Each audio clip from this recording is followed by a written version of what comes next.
দর্শক, দিনের শুরুটা আমরা অনেকেই করে থাকি পত্রপত্রিকার পাতায় চোখ বোলাতে বোলাতে এবং প্রধান প্রধান যে শিরোনামগুলো রয়েছে সেগুলো দেখতে দেখতে আপনাদের সেই কাজকে অনেকাংশে সহজ করে দিতে আমরা প্রতিদিনের মতো আজও আপনাদের দেখানোর চেষ্টা করব দেশের সর্বাধিক পঠিত যে দৈনিকগুলো রয়েছে সেগুলোর প্রথম পাতায় কী কী শিরোনাম স্থান পেয়েছে। সেই ধারাবাহিকতায় আমরা প্রথম যে পত্রিকাটি দেখতে চাই সেটি হচ্ছে দৈনিক প্রথম আলো। প্রথমে দেখতে চাইব দৈনিক প্রথম আলোর প্রথম পাতায় কী কী শিরোনাম রয়েছে। প্রথম যে শিরোনামটি দেখতে পাচ্ছি সেখানে বলা হয়েছে বিদ্যুৎ উৎপাদনের চূড়ান্ত ধাপে রূপপুর।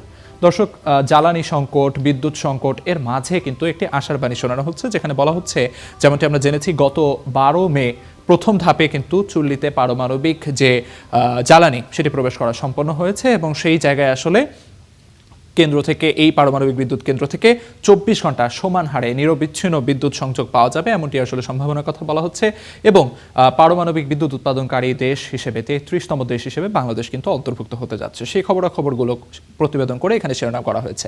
সেই সঙ্গে দেখতে পাচ্ছি আরেকটি বিষয়, সেখানে বলা হচ্ছে চীনের নেতৃত্বে এআই সংস্থায় পর্যবেক্ষক বাংলাদেশ। সেখানে যেমনটি আসলে বলা হয়েছে যে বেশ কয়েকটি দেশ মিলে মোট 29টি দেশ মিলে আসলে গত 16 জুলাই কিন্তু চীনের নেতৃত্বে আসলে বিশ্বের যে কৃত্রিম বুদ্ধিমত্তা এবং সেই বিষয়ে যে আসলে নানাবিধ পর্যবেক্ষণ করা দরকার এবং নিয়ন্ত্রণ করা দরকার সে বিষয়গুলো নিয়ে একটি সংস্থা তৈরি হয়েছে এবং সেখানে কিন্তু বাংলাদেশও অন্তর্ভুক্ত হয়েছে সদস্য দেশ হিসেবে। সে খবর আমরা এখানে দেখতে পাচ্ছি। সেই সঙ্গে দেখা যাচ্ছে ঢাকার সড়কে গতি কম তবুও থামছে না পথচারীদের মৃত্যু, অর্থাৎ সড়কে বিশৃঙ্খলার একটি খবর কিন্তু এখানে প্রকাশিত হয়েছে।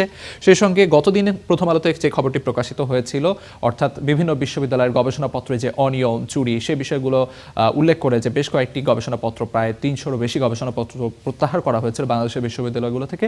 সে খবর এখানে ফলো আপ একটি প্রতিবেদন কিন্তু প্রকাশিত হয়েছে, তেমনটি আমরা দেখতে পাচ্ছি। সেখানে আন্তর্জাতিক প্রসঙ্গ রয়েছে প্রথম পাতায়, সেখানে শিরোনাম করা হয়েছে ইরানে বড় হামলা শুরুর পরিকল্পনা যুক্তরাষ্ট্রের, অর্থাৎ মধ্যপ্রাচ্য পরিস্থিতি যে সংকটাপন্ন অবস্থায় রয়েছে এবং সেখানে পারস্পরিক হামলা পাল্টা হামলা চলছে এবং তারই পরিপ্রেক্ষিতে যেমনটি আসলে বলা হচ্ছে যে ইরানে বড় হামলা শুরুর পরিকল্পনা করছে যুক্তরাষ্ট্র, অর্থাৎ যুক্তরাষ্ট্রের পক্ষ থেকে স্থল অভিযানের এক ধরনের সম্ভাবনার কথা বললেও কিন্তু সেন্টকম বা মার্কিন সেন্ট্রাল কমান্ড তারা কিন্তু সে ব্যাপারটি নিশ্চিত করেনি। তবে বড় ধরনের হামলা যে হতে যাচ্ছে সেই কথা কিন্তু এখানে শিরোনাম করা হয়েছে এবং একই সঙ্গে ইরানের পক্ষ থেকেও কিন্তু আসলে যুক্তরাষ্ট্রের দিকে অভিযোগের আঙুল তোলা হয়েছে যে যুক্তরাষ্ট্রই আসলে এই সংকটকে দীর্ঘস্থায়ী করছে।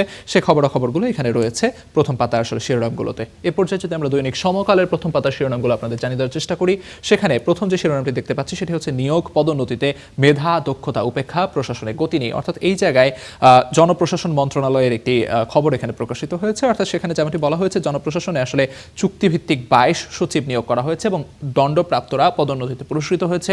সংস্কার বাস্তবে নেই এমন খবরাখবর প্রকাশিত হয়েছে। 2024 সালের 5 আগস্ট অর্থাৎ পতিত সরকারের পতনের পর থেকে কিন্তু এক ধরনের সংস্কারের কথা বলা হচ্ছিল, অর্থাৎ ক্যাডার ভিত্তিক যে বৈষম্য রয়েছে বিভিন্ন ক্যাডারের মধ্যে সেই বৈষম্যগুলো কমিয়ে আনার কথা ছিল। তারপরও কিন্তু আন্তঃক্যাডার বৈষম্য নিরসন পরিষদের যে সমন্বয়ক মোহাম্মদ মফিজুর রহমান তিনি যেমনটি বলছেন যে আসলে এই বৈষম্য তো কমেইনি বরং কোনো কোনো ক্ষেত্রে আরও বেড়েছে।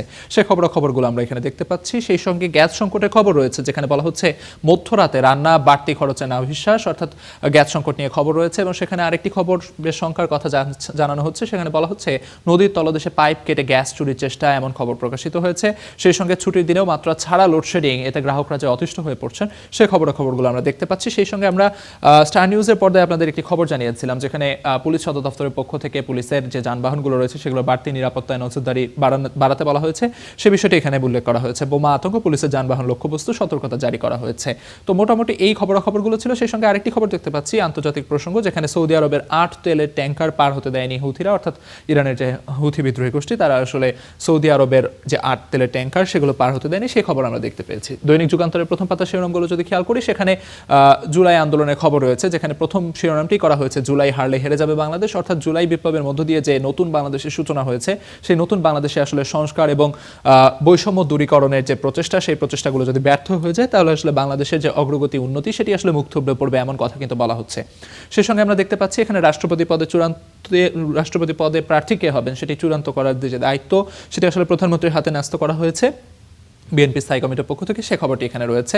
জ্বালানি সংকটের খবর রয়েছে এবং মার্কিন বিনিয়োগ অব্যাহত রাখার আহ্বান, অর্থাৎ মার্কিন বিশেষ দূত সার্জিও গরের সঙ্গে প্রধানমন্ত্রী তারেক রহমানের যে বৈঠক এবং তার পরবর্তীতে যে মার্কিন বিনিয়োগ অব্যাহত রাখা এবং সতর্কতা, অর্থাৎ ভ্রমণের সতর্কতা যে লেভেল 3 করা হয়েছিল যুক্তরাষ্ট্রের পক্ষ থেকে সেটি আসলে লেভেল 2-তে নামিয়ে আনা হয়েছে, যেন বিনিয়োগকারী এবং পর্যটক যারা রয়েছেন মার্কিন পর্যটক তারা যেন অবাধে এবং নিরাপদে যেন আসতে পারেন সেই খবর কিন্তু আমরা এখানে দেখতে পাচ্ছি। এ পর্যায়ে যদি দ্য নিউ এজ পত্রিকার শিরোনামগুলো আপনাদের খুব সংক্ষেপে জানিয়ে দেওয়ার চেষ্টা করি, সেখানে যেমনটি বলা হচ্ছে Middle East crisis deter traders potential western RFG buyers, অর্থাৎ এই জায়গায় মধ্যপ্রাচ্যে যে সংকট, সেই সংকটের কারণে কিন্তু বাংলাদেশের অর্থনীতি কিভাবে ক্ষতিগ্রস্ত হচ্ছে সেই খবরাখবরগুলো এখানে রয়েছে। অর্থাৎ তার প্রভাবে যে energy crisis weakens Bangladesh appeal as China plus one sourcing hub, অর্থাৎ এই জায়গায় বাংলাদেশ যে হাব হিসেবে কাজ করছে সেই জায়গায় কিন্তু যে উন্নতি অগ্রগতি সেটি আসলে কিছুটা বাধাগ্রস্ত হচ্ছে, এমন খবরাখবর আমরা দেখতে পাচ্ছি।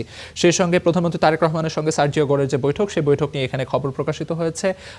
একই সঙ্গে দেখা যাচ্ছে শিরোনামটি করা হয়েছে এভাবে, বাংলাদেশ আইজ ইউএস আইটি ইনভেস্টমেন্ট, অর্থাৎ তথ্য প্রযুক্তি ক্ষেত্রে যুক্তরাষ্ট্রের যে বিনিয়োগ, সেই বিনিয়োগগুলো নিয়ে কথা বলা হয়েছে। সেই সঙ্গে আইসিডি জাজেস ভিজিট র্যাব 1 ডিটেনশন সেন্টার, অর্থাৎ আন্তর্জাতিক অপরাধ ট্রাইব্যুনালের যে প্রসিকিউটর তার নেতৃত্বে যে আসলে কমিটি ভিজিট করেছে, অর্থাৎ পরিদর্শন করেছে র্যাব 1 ডিটেনশন সেন্টার, সেই খবর এখানে রয়েছে।